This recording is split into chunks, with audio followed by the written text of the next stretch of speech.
Bienvenue à l'Église 180. Si vous êtes ici pour la première fois, sachez que ça nous fait plaisir de vous accueillir et qu'on espère vraiment que votre expérience parmi nous sera des plus agréables. Aujourd'hui, vous allez entendre un discours simple et actuel au sujet de la Bible. Vous pourrez aussi apprécier une musique positive, contemporaine, imprégnée de foi et d'espoir, le tout dans une ambiance décontractée, tout en savourant un bon café. Les dimanches matins, nous offrons aussi un service à l'enfance afin que vos enfants aient du plaisir, soient en sécurité et que vous ayez l'esprit tranquille tout au long de l'événement. Pour ne rien manquer, suivez-nous sur notre page Facebook ou visitez notre site Web. Au nom de toute l'équipe de l'Église 180, bonne rencontre!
Bonjour 180, vous allez bien? Oui, je suis content de vous accueillir.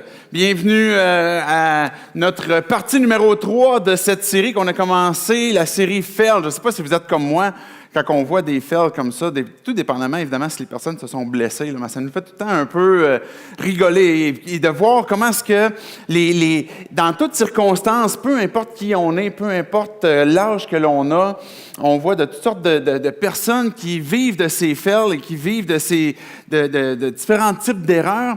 Et ça nous amène à prendre conscience que, on en fait tous, dans le fond, des erreurs. On a tous eu, à un moment donné, un jour ou l'autre, une erreur qu'on a faite qui a été monumentale ou peut-être petite.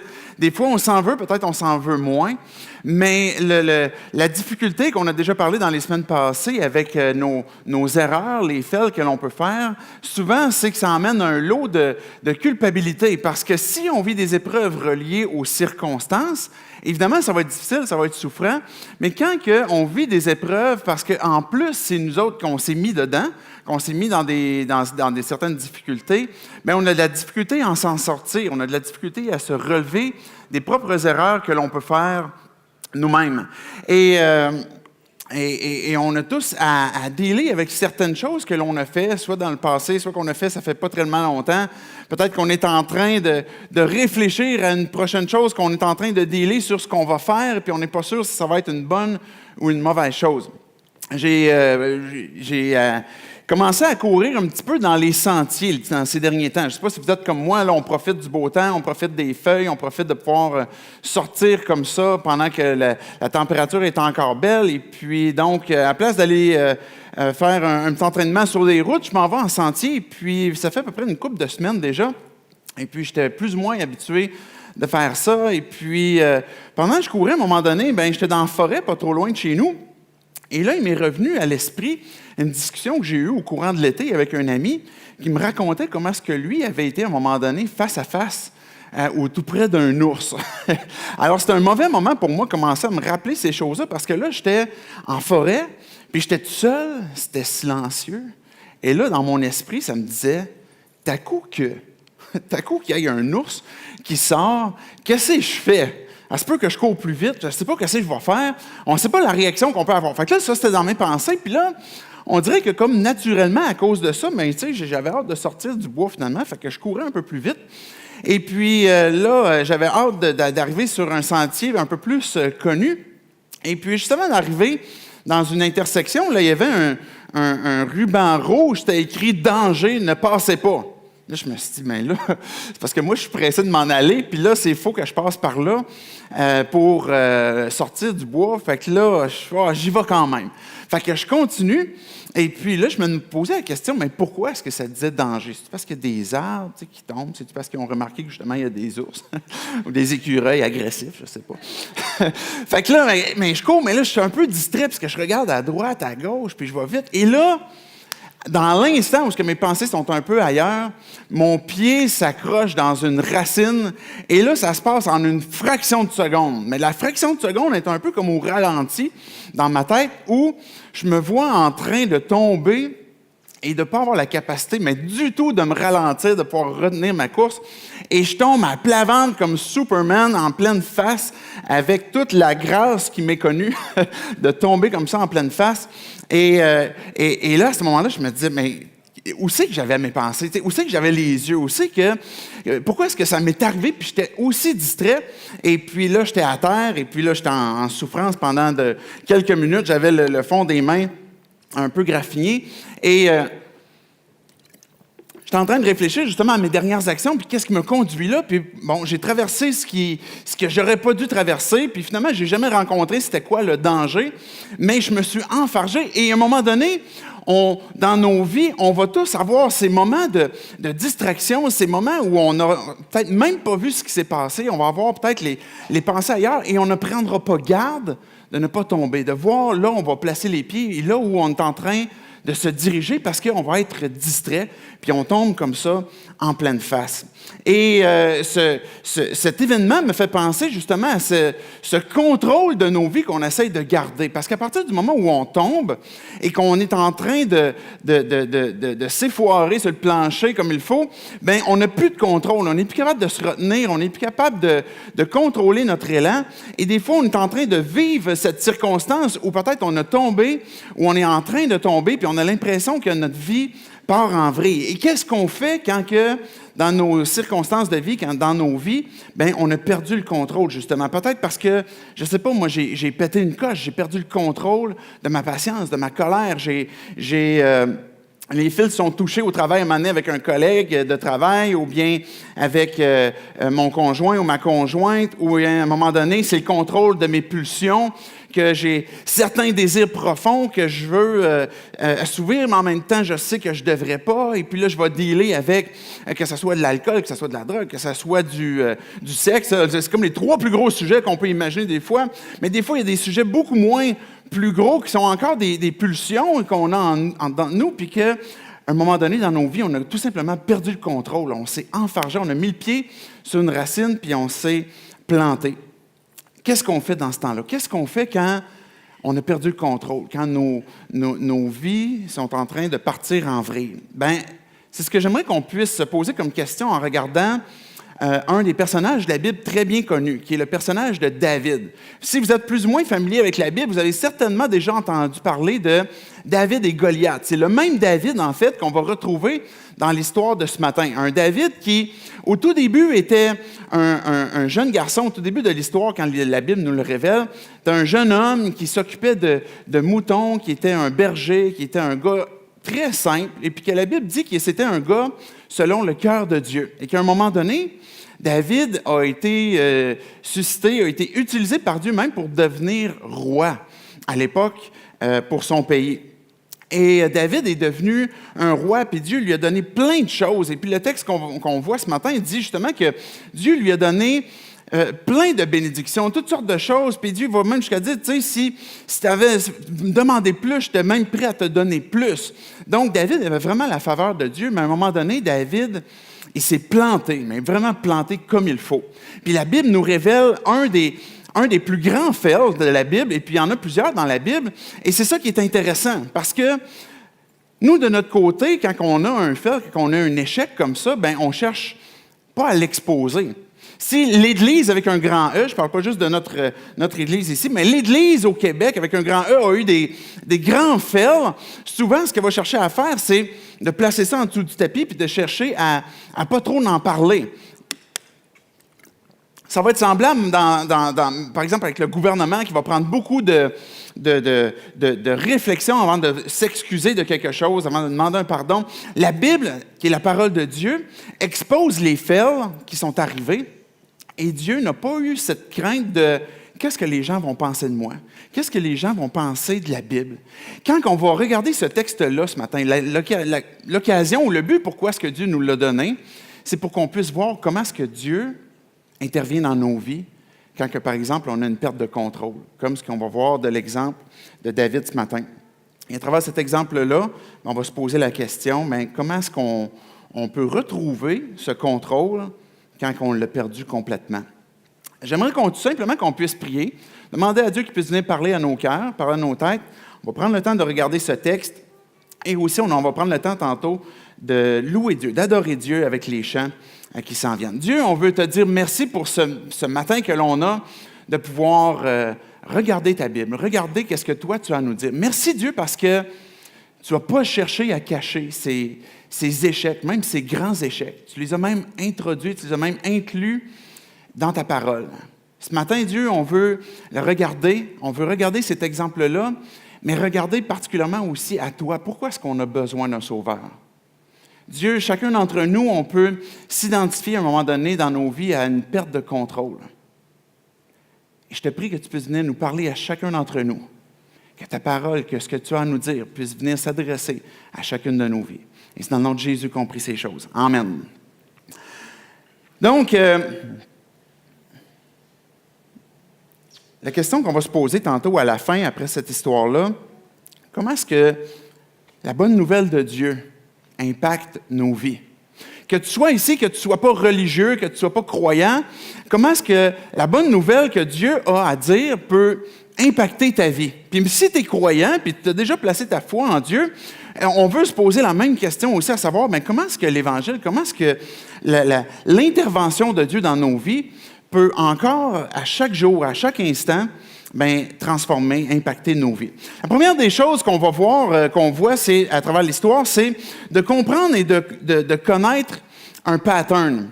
Quand on fait un fail, quand on tombe dans une perte de contrôle, bien, il y a un pattern qui a peut-être précédé ça. Et on va voir à travers l'exemple de David, ce pattern-là qui va nous donner les grandes lignes. Regardons 2 Samuel, le chapitre 11, les versets 1 à 5. Regardez qu'est-ce que l'histoire dit. L'année suivante, et là, on se trouve à l'époque où David est roi, et puis qui est en train de gérer dans un sens son pays. Et puis là, ça dit, l'année suivante, à l'époque où les rois partaient en campagne, il y avait une période de l'année où les rois, ils partaient avec leurs armées, ils partaient en campagne, ils partaient faire la guerre, gagner du territoire ou protéger leur territoire. Et là, le texte nous dit, quant à David, il resta à Jérusalem. Il a envoyé son commandant en chef, qui s'appelle Joab, et il a dit, toi, tu vas aller à l'armée, moi, je vais rester ici, à Jérusalem. Donc, le verset 2 dit, « Un soir, David se leva de son lit.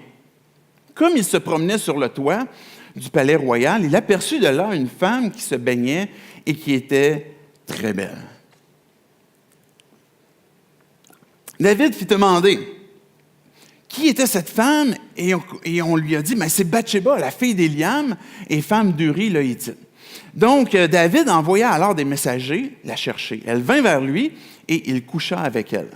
Cette femme tomba enceinte et elle fit dire à David, « Je suis enceinte. » Première partie de l'histoire nous montre qu'est-ce qui s'est passé dans ce fail monumental. Les armées partent en guerre et là, David envoie son commandant qui s'appelle Joab et lui, il reste à Jérusalem, puis il reste là.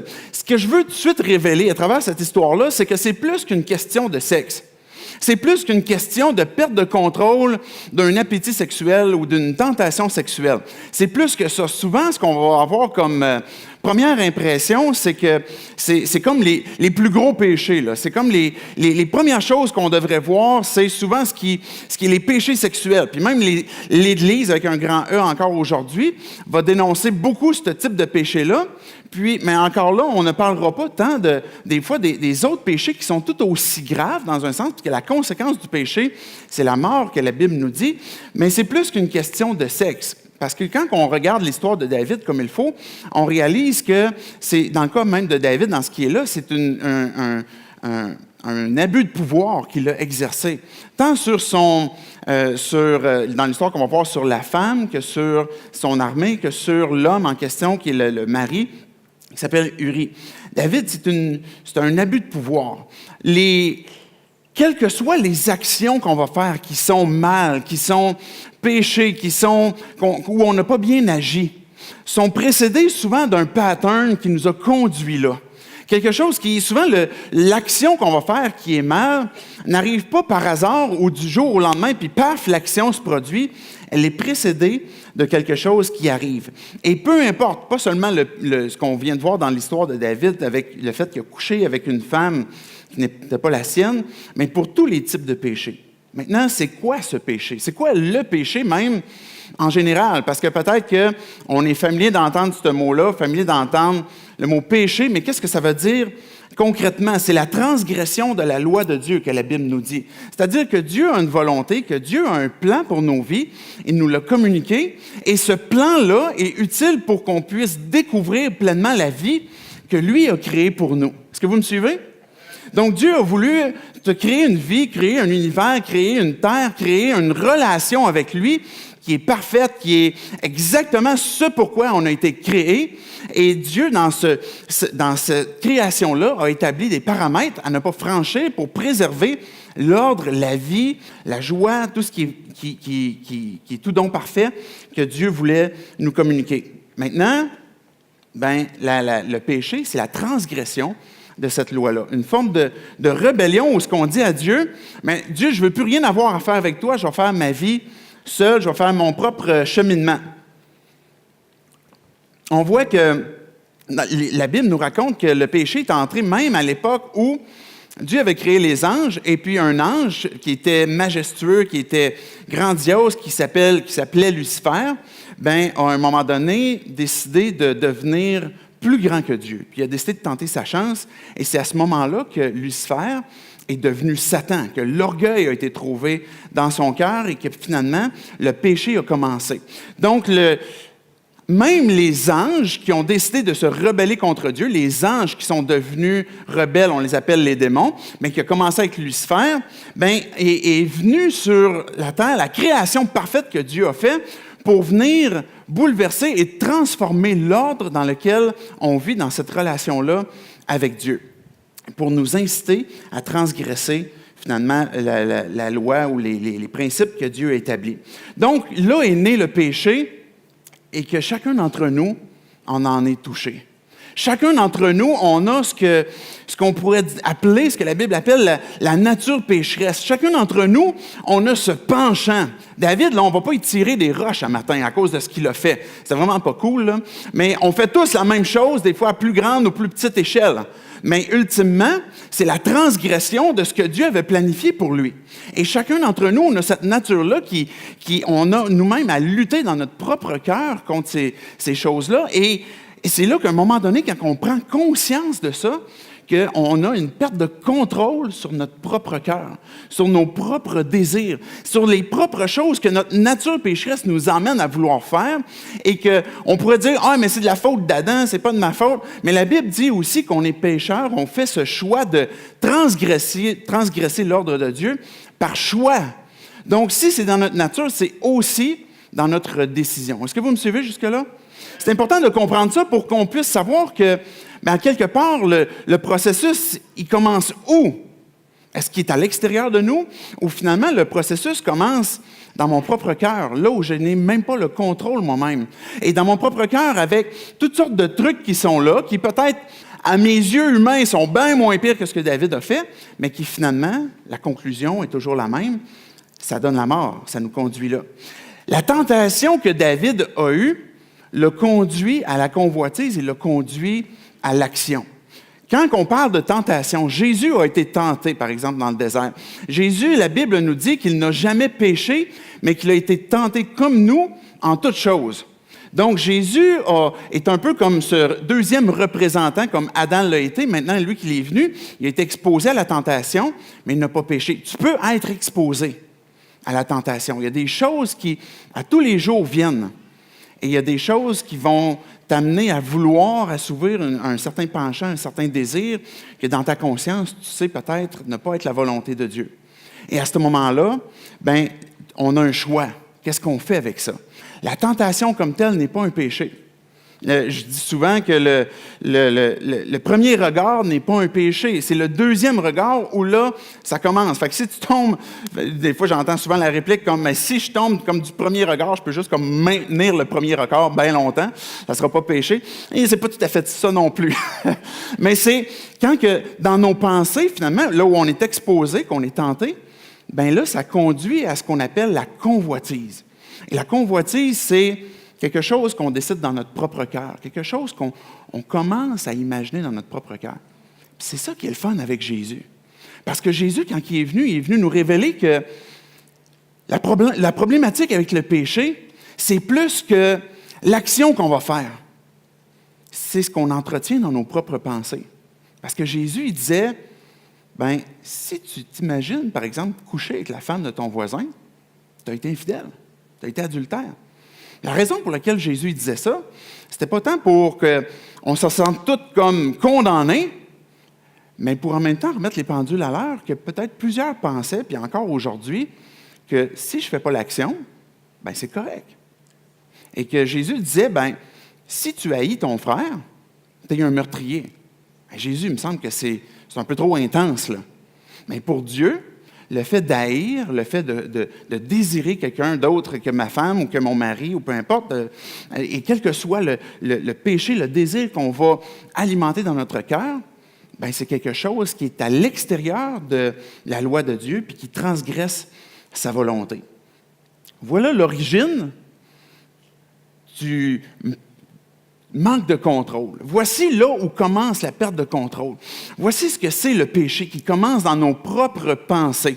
Je répète souvent cet élément-là que la repentance, littéralement, c'est un changement de pensée. Parce que c'est là l'origine. Que si je commence dans mes pensées à convoiter, par exemple, avec l'exemple de David, à avoir un abus de pouvoir, je m'ennuie un peu ces temps-ci, j'ai envie de dominer un peu, et puis là, finalement, il décide de faire certaines actions, mais c'est que ça a commencé dans ses pensées.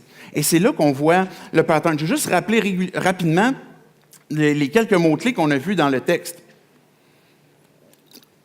Le verset 1, mais on voyait que David, dans le fond, ça disait que lui avait décidé de rester à Jérusalem. Pourquoi? Pourquoi est-ce que les rois se mettent en campagne puis pas David? Je ne sais pas pourquoi. Je ne connais pas la réponse. Mais une chose que je sais par contre, c'est que, puis ça je le sais pour ma propre vie, puis je suis sûr qu'on va tous s'identifier à ça, c'est qu'à un moment donné, il y a des moments dans nos vies où ça ne tente juste pas.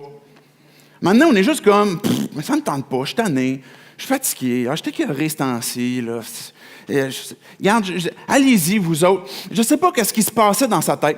Il était trop confiant, comme, regarde, je n'ai pas besoin d'y aller, les gars, là, je vais me fatiguer pour rien. Joab, vas-y, et puis moi, je vais rester ici. Il est en train, finalement, de se laisser envahir par une certaine, peut-être, attitude, de quelque chose qui, peut-être, a juste comme baissé la garde. Ça pourrait être ça.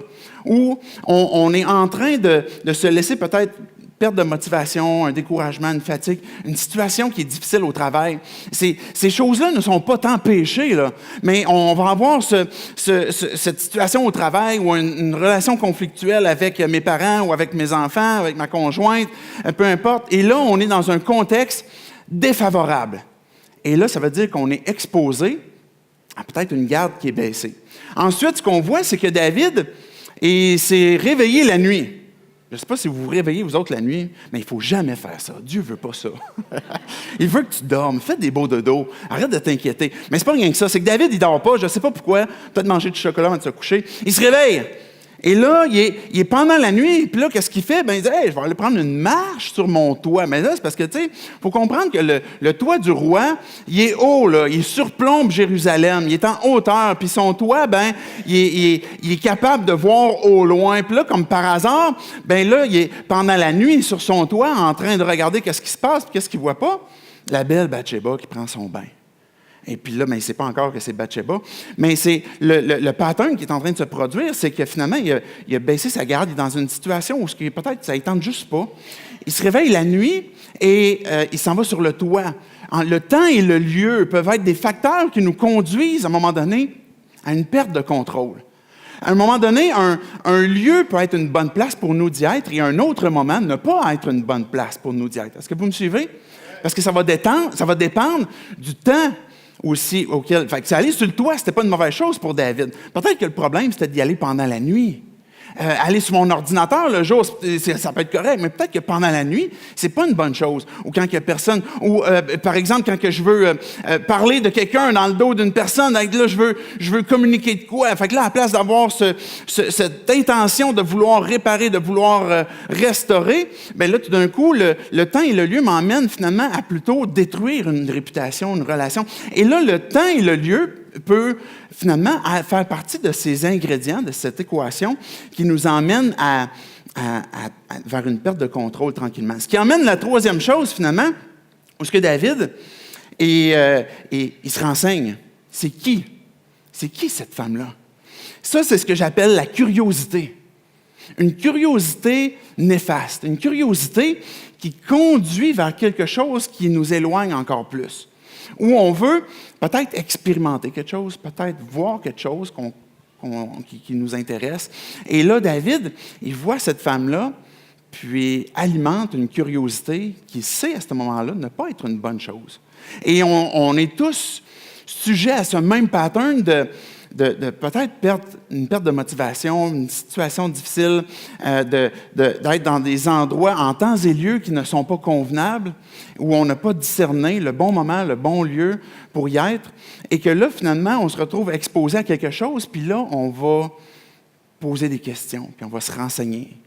Et là, commence tranquillement à venir souffler un petit peu sur cette braise, sur ce petit feu qui nous corrompt la vie et qui finalement nous emmène à être consumés de plus en plus. Et là, on commence à s'intégrer dans nos pensées, on commence à imaginer les actions qu'on pourrait poser, on commence à imaginer notre plan, et c'est là que la convoitise prend racine, et que là, finalement, ce que David fait, c'est qu'il a fait venir chez lui, puis il la prend. Puis le texte dit clairement que Bathsheba, à quelque part, c'est pour ça que je parlais d'un abus de pouvoir, là. Elle n'a pas le contrôle sur le roi. David a abusé d'elle et a abusé de son mari, on va voir la suite, et il a fait un abus de pouvoir, et finalement, en voulant assouvir ses propres désirs. C'est une lutte avec notre propre cœur. Ce pattern où on a des circonstances difficiles puis on est vulnérable. Où dans ces moments de vulnérabilité-là, on doit être vigilant à savoir le temps et le lieu de ce que je suis en train de m'exposer qui peut finalement me nuire ou ne pas me nuire si je suis dans un bon contexte. Et qui m'emmène aussi à me poser des questions, à la curiosité, et puis finalement à faire les premiers pas et commencer à mettre en action ce que j'ai cogité, ce que j'ai pensé. Ce premier point-là, ce que je suis en train de révéler, c'est que on a besoin de connaître et puis de comprendre c'est quoi ce pattern-là qui nous conduit à ça. Jacques, il dit la même chose. Jacques, il va dire « Chacun est tenté quand il est attiré et entraîné par ses propres désirs. Puis le désir, lorsqu'il est encouragé, donne naissance au péché. Et le péché, parvenu à son plein développement, a pour fruit la mort. » Donc, c'est la destruction. Je vais juste vous apporter une citation d'un général militaire avant Jésus-Christ, 6e siècle avant Jésus-Christ. Je ne sais pas si je prononce son nom comme il faut. Sun Tzu, peut-être vous le connaissez. Si tu connais ton ennemi, tu vas déjà gagner la moitié de la bataille. Mais si tu te connais, tu viens de gagner l'autre moitié.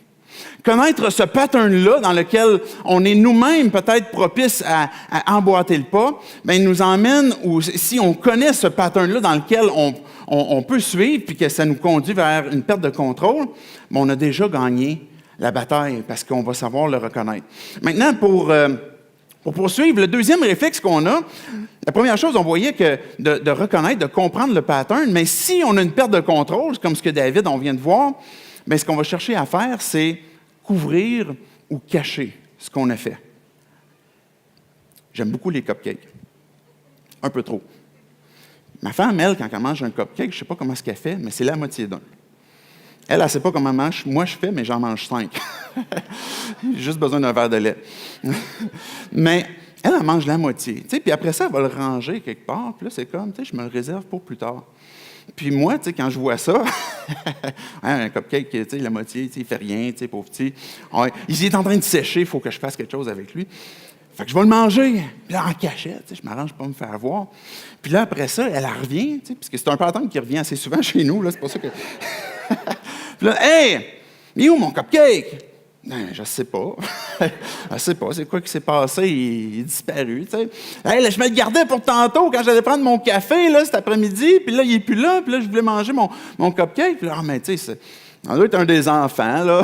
Puis là, on va passer au peigne fin de tous les enfants, on va tous les battre comme il faut pour qu'ils puissent avouer que finalement, ils ont fait de quoi. Et puis moi, je suis là comme, c'est moi qui ai mangé le cupcake. Tu sais, puis on est dans des situations où, à un moment donné, on agit mal, on fait quelque chose. Puis là, ce qu'on fait, c'est qu'on va chercher à couvrir ça. On va chercher à...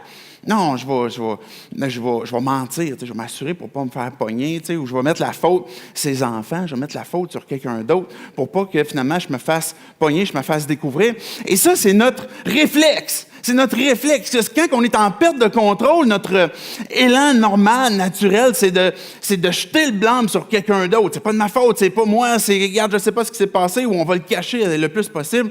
Et ça va être notre réflexe. C'est exactement ce qui se passe avec David. Regardez le verset 6, 8, je n'ai pas pu apporter tout l'élément, mais je vous raconte l'histoire, je vous apporte quelques citations de l'histoire, puis je vous conte aussi à travers ça comment ça s'est passé. David, il fait dire à Joab, parce que là, on a vu tantôt dans la dernière partie que Bathsheba a appris qu'elle était enceinte. Et puis, en passant, je fais juste une petite parenthèse. Le texte dit que Bathsheba venait juste de se purifier de ses règles. Des fois, on lit la Bible et on se dit, c'est quoi cette patente-là?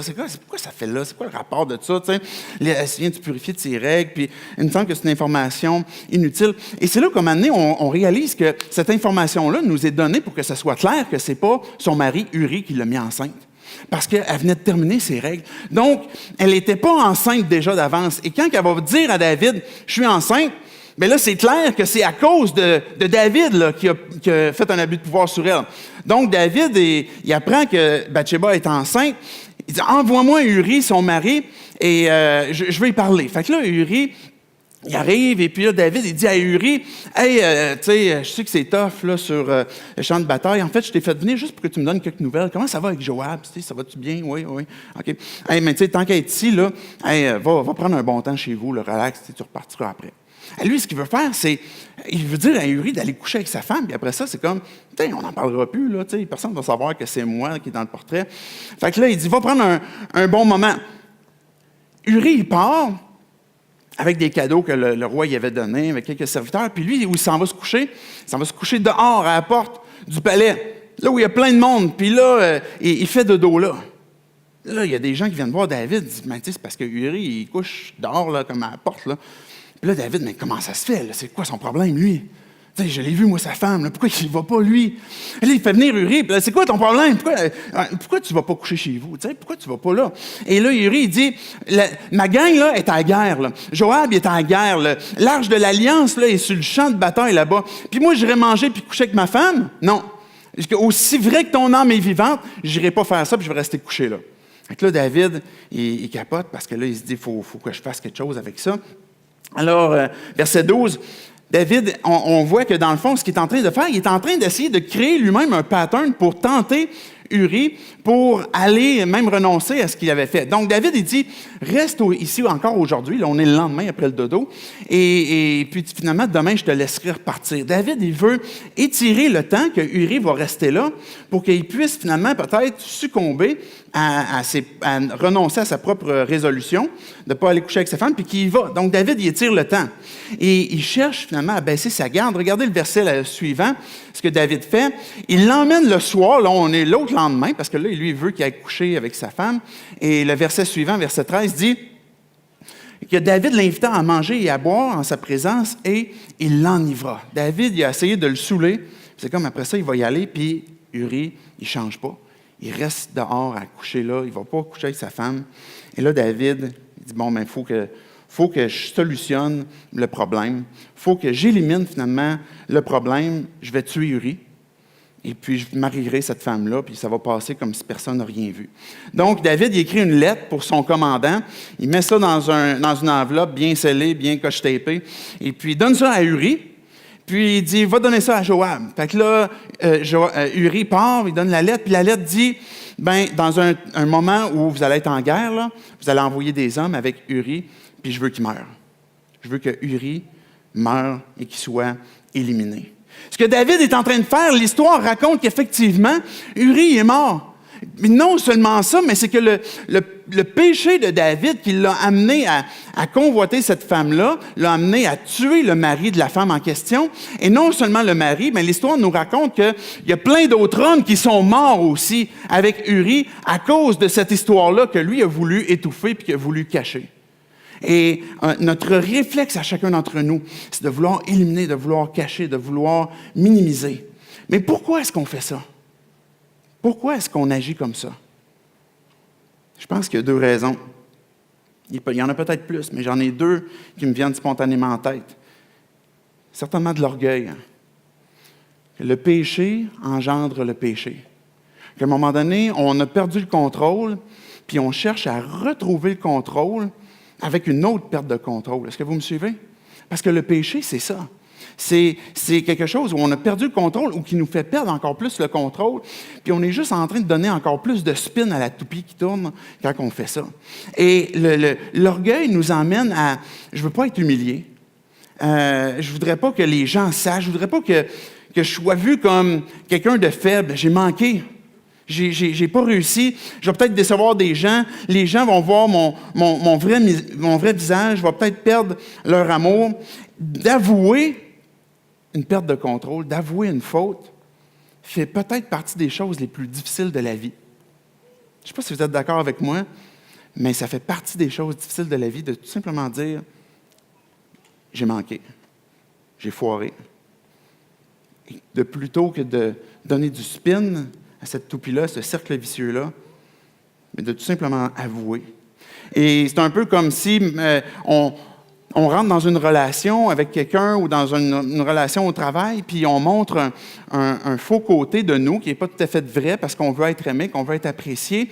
Et à un moment donné, avec les jours, les semaines, les mois, de maintenir ce mensonge, cette apparence ou cette hypocrisie devient lourd à un moment donné parce que là, on est obligé de maintenir une forme d'intérêt sur notre personne, une forme de regard, et que là, si finalement je révèle qui je suis, bien, c'est difficile à maintenir. Et quand on cherche à cacher une faute que l'on a faite et que là, on se met à bâtir un mensonge par-dessus l'autre, des actions par-dessus l'autre, ça devient lourd à un moment donné à maintenir et on s'épuise à travers ça. Et pourtant, c'est notre réflexe.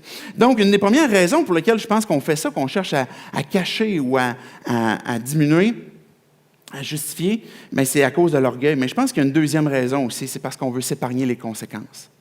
On veut s'épargner les conséquences de cette perte de contrôle-là. On voudrait ne pas avoir à subir ces difficultés-là. Et Galates 6, le verset 7, simplement une lecture rapide d'un verset, nous dit « Ne vous y trompez pas, on ne se moque pas de Dieu. Ce qu'un homme aura semé, il le récoltera aussi. Celui qui sème pour satisfaire sa nature propre récoltera d'elle la ruine. Mais celui qui sème pour l'esprit récoltera de l'esprit la vie éternelle. » Il y a au moins deux lois qu'on peut ressortir de la loi de la récolte. C'est que la première des choses, c'est ce que je sème, je le récolte. Si tu sèmes une tomate, tu vas recevoir une tomate. Si tu sèmes des graines de citrouille, tu vas recevoir des citrouilles. Ce qu'on sème, on le récolte. Et ce que ce texte-là nous dit, c'est que si je sème selon ma nature propre, selon cette nature pécheresse qu'on parlait tantôt, mais je vais récolter un fruit qui s'appelle la mort, qui s'appelle la destruction. Et que si je sème selon l'esprit, Dieu qui cherche à briser les patterns dans ma vie, qui cherche à me donner la vie, puis qui me dit, voici le chemin par lequel je veux que tu pousses, et que je veux que tu ailles, c'est pour ça que je te pousse vers là. Et que si je décide de suivre, de marcher selon l'esprit, sans accomplir les désirs de la chair, il va pousser un fruit qui s'appelle la vie. Donc, et puis ça, on ne parle pas du futur éternel, là. On parle de nos vies maintenant. Donc, ce que je sème, je vais le récolter. Mais la deuxième loi qu'on pourrait relever, c'est que finalement, quand on sème quelque chose, il faut attendre avant de le récolter. Vous me suivez? Et souvent, à cause de ça, de cette période d'attente-là, des fois, on n'en vient qu'à croire que, j'ai fait quelque chose, puis là, on n'entend pas parler, fait que c'est peut-être juste tombé, finalement, tu sais, dans l'oubli. Puis ça va s'en aller, puis je n'en aurai pas les conséquences. Et c'est la raison pour laquelle on cherche à cacher. On cherche à ne pas le faire connaître. Et pourtant, la suite de l'histoire nous montre bien que le dernier verset de 2 Samuel 11 dit que Dieu a su ce qui s'était passé, et puis ça lui a déplu. Dieu l'a vu. Dieu le sait. Donc, de connaître le pattern vers où est-ce que ça nous mène pour faire les actions nous amène à peut-être pouvoir intervenir plus tôt.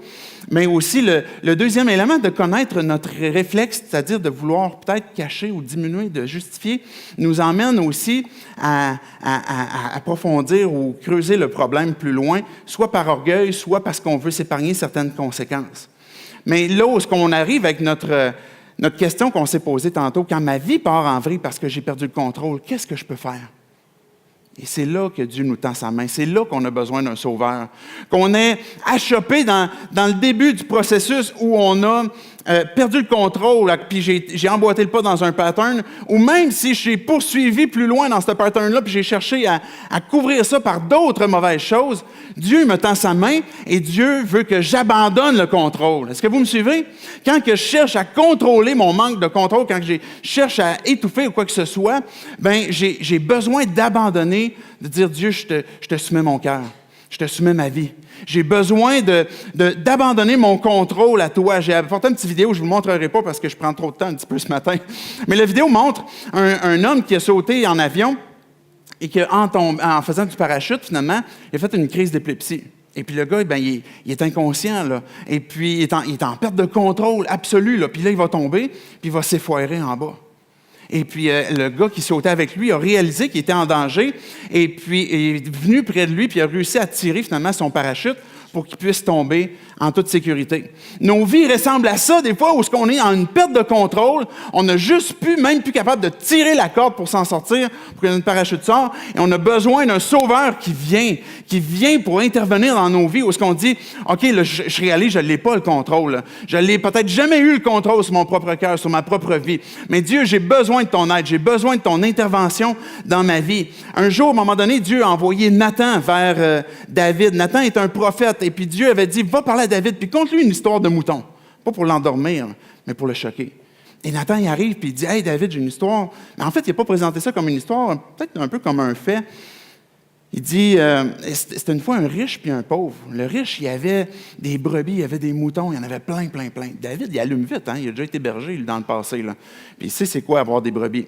Et puis, ce riche-là, il avait plein de brebis, puis le pauvre, dans la ville, lui, il en avait juste une. Mais sa brebis, là, son mouton, là, il en prenait soin comme sa fille. Il la nourrissait, il donnait de l'eau, elle jouait avec ses enfants, il l'aimait, il l'endormait dans ses bras. Puis à un moment donné, le riche, il a reçu un visiteur, puis il n'a pas voulu prendre une de ses brebis pour nourrir son visiteur, fait qu'il est allé voler la brebis de l'homme pauvre, il a tué sa brebis, puis il l'a donné à manger à son visiteur. Et là, David, il capote. Et la Bible dit qu'il est tombé dans une violente colère. Cet homme-là, il doit mourir. C'est le roi, là. Il est capable de juger, là. Il est capable d'intervenir dans la vie des gens. Et Nathan lui dit, mais ce gars-là, c'est toi. C'est toi, David. Tu as pris la femme d'Uri, le Hittite. Tu as pris sa vie. Tu as pris sa femme. Et je l'ai vue. Et c'est là que Dieu va dire, David, je te donnais tout, là. Puis si tu avais demandé plus, je t'aurais donné plus. Mais pourquoi est-ce que tu as agi comme ça? Tu as enfreint ma parole, tu as méprisé ma parole. Et là, David va répondre dans le psaume 51 que je vais vous résumer rapidement. Mais le psaume 51, j'ai apporté quelques éléments du texte. Il dit « Ô Dieu, fais-moi grâce ». Ce psaume 51-là a été écrit au moment où, après que Nathan soit reparti, que David il s'est penché vers Dieu et il a dit « Dieu, fais-moi grâce ». Conformément à ta bonté, conformément à ta grande compassion. On a un Dieu, écoutez-moi bien, là, un Dieu de bonté et de compassion.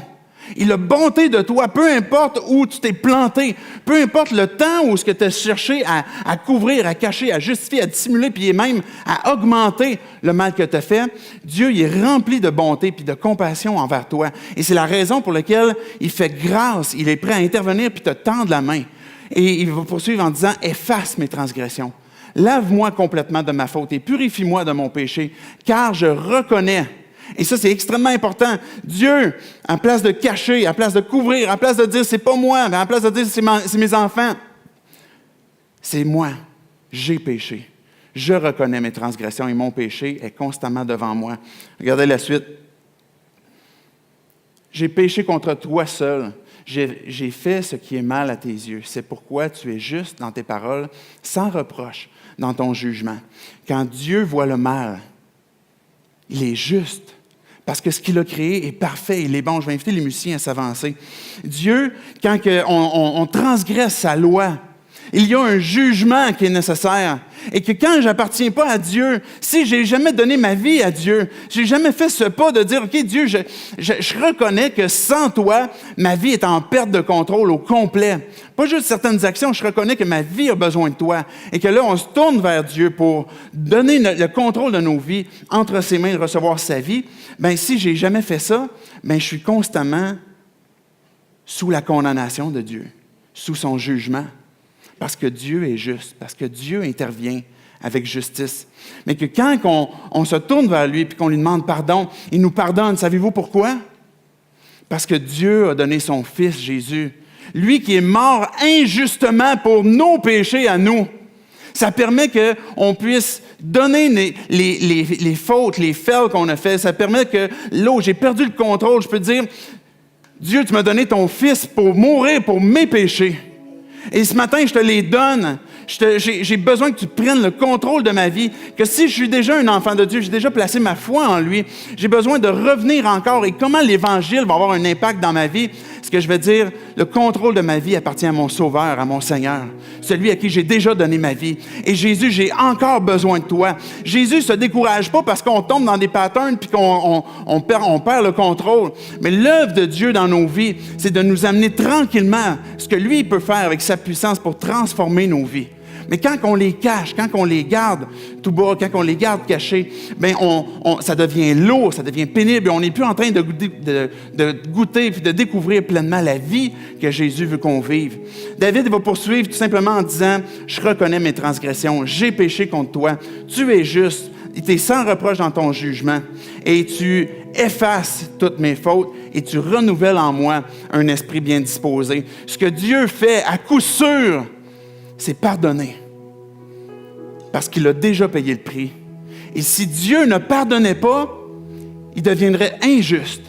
Parce qu'il a donné son Fils pour manifester sa justice et puis pour que tous les hommes puissent être pardonnés, justifiés de leurs péchés. Et Dieu veut maintenant offrir et donner ce pardon à tout le monde et renouveler nos vies aussi. Renouveler nos pensées. Peut-être que tu es ici ce matin puis tu es peut-être découragé de toi-même, tu es peut-être fatigué de toi-même, tu es peut-être épuisé de chercher à garder le contrôle. Et ce que Dieu te dit, c'est « Fais-moi confiance. Je suis rempli de bonté et de compassion encore avec toi. » Imaginez si David a reçu le pardon de Dieu après ce qu'il a fait. C'est la même équation, le même mal, le même péché, où on revient dans nos pensées, dans notre propre cœur, puis on dit « Dieu, ce que j'ai fait est mal. J'ai besoin de toi. Et je te fais confiance. J'ai besoin que tu interviennes dans ma vie. » Jésus a dit, j'ai le pouvoir de donner ma vie et j'ai le pouvoir de la reprendre. Jésus a la puissance de transformer nos vies. Que là où dans nos vies, il y a la mort qui a commencé à pousser. Il y a des choses que j'ai faites et qui commencent à me détruire la vie. Dieu, il peut enlever la mort, donner la vie. C'est la puissance qu'il a. C'est la puissance que Jésus a. C'est la raison pour laquelle il est mort, pour nos péchés. Et si tu dis, ma propre vie entière, Dieu, jusqu'à présent, j'ai jamais fait ce choix de faire de toi, Jésus, mon Sauveur. Je reconnais ce matin que ma vie entière sans toi est perdue, est en perte de contrôle. Et Dieu nous tend la main, chacun d'entre nous, dire, fais-moi confiance. Tu peux tout simplement lui dire, je reconnais, comme David a dit, mes transgressions. Je sais ce que j'ai fait. Je demande pardon. Et à cause de Jésus, je vais être sauvé, je vais être pardonné. J'aimerais qu'on puisse tout simplement prier, baisser nos têtes, fermer nos yeux. Que chacun d'entre nous, qu'on soit déjà croyant ou non, qu'on puisse avoir cette démarche avec Dieu où son esprit est déjà en train de nous parler. Déjà en train de révéler des choses sur notre propre cœur.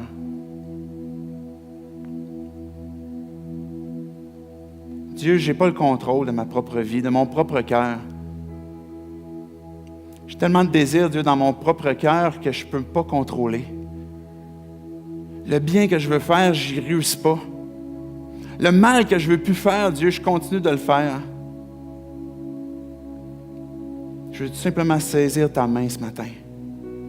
Ta grâce, à cause de ta bonté, ta compassion. Parce que je reconnais, Dieu, mes transgressions. Je reconnais que dans mes pensées, j'ai transgressé. J'ai enfreint, Dieu, ta loi, ce que tu avais créé pour moi. Enlève, Dieu. Pardonne. Transforme ma vie.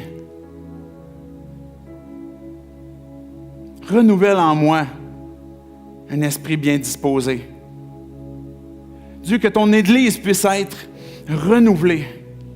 Que ces chaînes qui nous entourent, Dieu, puissent être brisées dans ton puissant nom, Seigneur Jésus. Parce qu'on place notre confiance en toi. Toi, Jésus, qui est mort pour nos péchés.